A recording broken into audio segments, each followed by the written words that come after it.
Today we're looking at adjacent angles and vertically opposite angles. I'm going to be showing you a few different rules and we'll be practicing them gradually over the next few lessons. So filling in the first blank, the first word that we need is adjacent. A-D-J-A-C-E-N-T.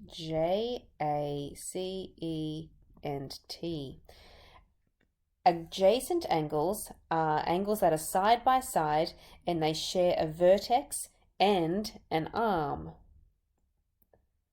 Okay, so a quick little drawing of that would be, here is one angle, we've got our vertex here at the top, and I would just share that top arm and I could draw another angle coming out like that. So I've got one angle here and another angle there, so they're two angles that are sharing a common arm. But there are two specific types of adjacent angles that interest us the most.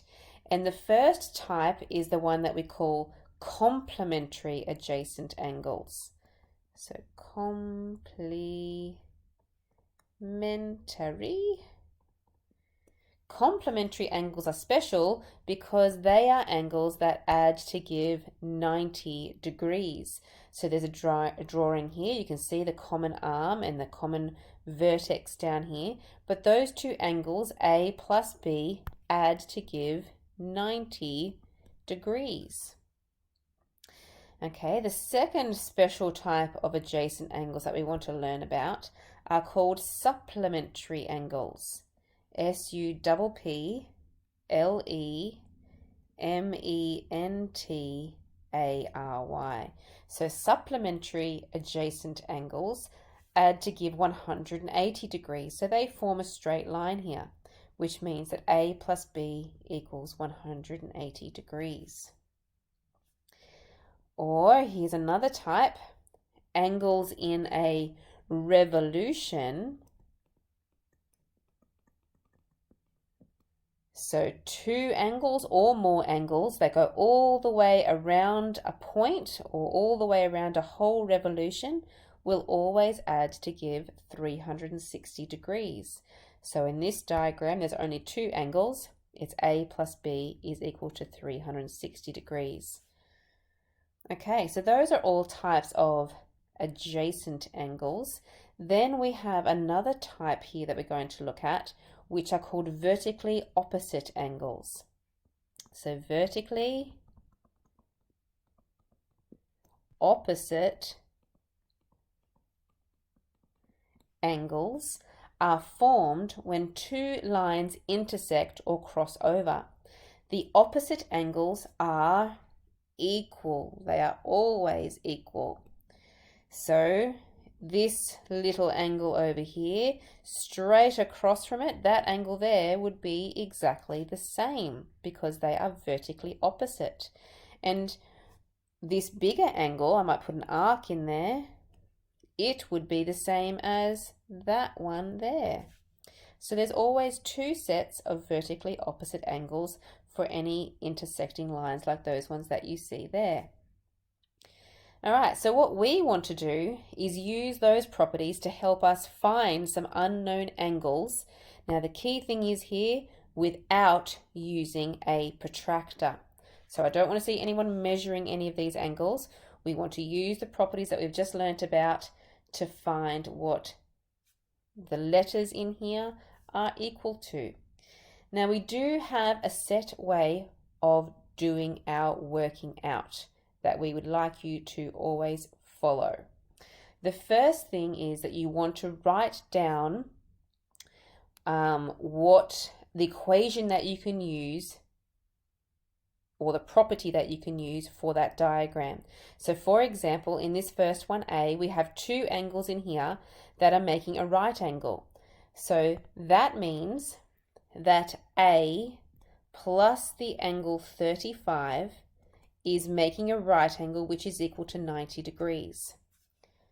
Okay, now to find what A is equal to, you actually need to do 90 take away the 35. You don't need to show me that written down again. You're welcome to do that on your calculator though if you like. You can just go 90 take away 35 and you'll find out that A is equal to 55 degrees. Okay, so that's the working out that we need to see to find the value of A. However, there is a second part to this question.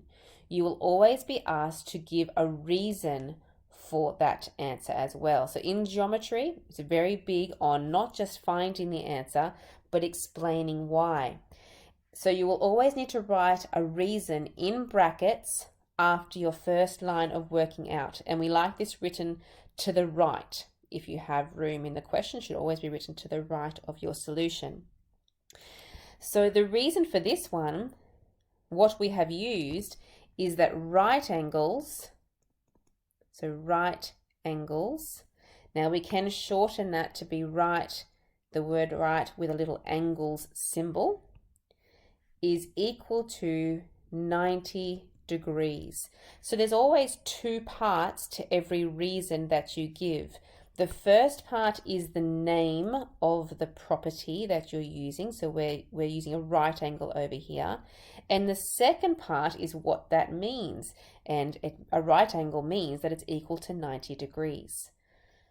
And when we mark these in your tests, it is pretty much 1 mark for finding the value of A and half a mark for the name of the property and half a mark for what it equals. So your reasons are extremely important.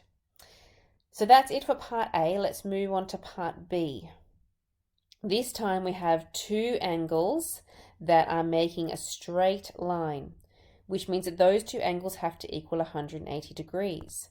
So my equation is going to be A plus the 55 is going to be equal to a straight angle, which we know is 180 degrees.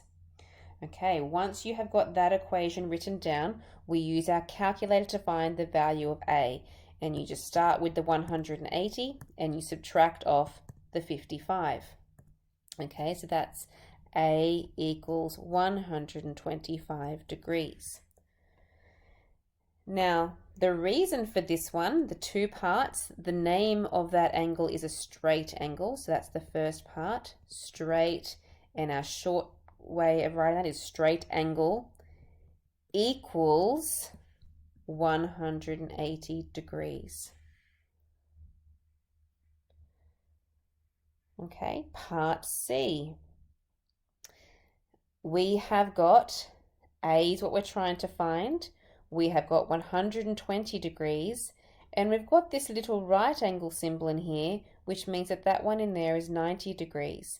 So we have got three angles that go all the way around a revolution. So to write down our working out for this, we start with the A and we want to add on the other two angles. So plus the 90 plus the 120. And we know the angles all the way around a revolution are equal to 360 degrees. So to find out what A is equal to, you start with your 360 degrees and you subtract off the other two angles. So I minus 120 and I minus off the 90. So that means that A is equal to 150 degrees. Now, we don't actually call this one a revolution when we write this down for the reason. This one is called angles. So there's my angle symbol at a point. Okay, now the reason we give it that name is because this is our point here and we have the angles going all the way around it. So that's the name, and that is equal to 360 degrees.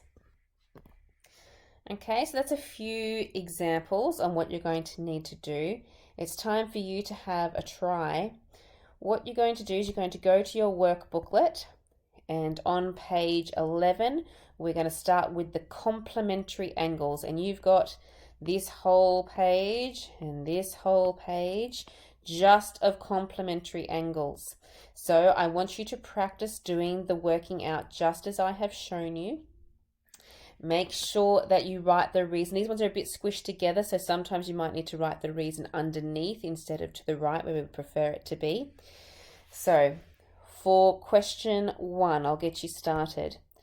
The two angles, the x plus the 40, when I add them together, they're making a right angle. So they're going to be equal to 90 degrees. To get the x, I need to do 90 take away 40, which makes 50 degrees. You can do that on your calculator if you need to. Then I'm going to write my reason down. And the reason is, the name is, it's a right angle, and it's equal to 90 degrees. Okay, so I want to see those first 2 pages set out just like that, and every single one of them you need to write the reason down as well.